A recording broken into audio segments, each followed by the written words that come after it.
من الاخطاء اللي بيقع فيها البريزنتر لما يجي يعمل برزنتيشن، بيحط سلايدز او شرائح فيها تكست كتير، فيها كلام كتير قوي. فطبعا ده ممكن يكون ممل بالنسبه للاودينس، بالنسبه للجمهور. عشان كده بنقول ايه؟ في قاعده مهمه جدا حطها في اعتبارك، اسمها ايه؟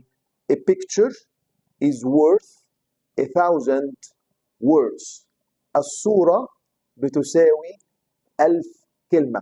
بدل ما تقعد تتكلم عن موضوع كتير، تمام، وتحط تكست كتير جوه السلايد، حط صوره. يعني مثلا بتتكلم عن بورنيطه، فقعد تقول والله البورنيطه دي لونها بيج في ازرق، البورنيطه دي الخامه بتاعتها عامله مش عارف ايه، شكلها ايه، الديزاين ايه. بمنتهى البساطه حط للبورنيطه دي صوره في البرزنتيشن وراك، في السلايدز اللي انت بتعرضها. الصوره الناس هتفتكرها اكتر ما هتفتكر الكلام اللي انت بتستخدمه علشان توصف البورنيطه. يبقى دايما a picture is worth 1000 words. سهله؟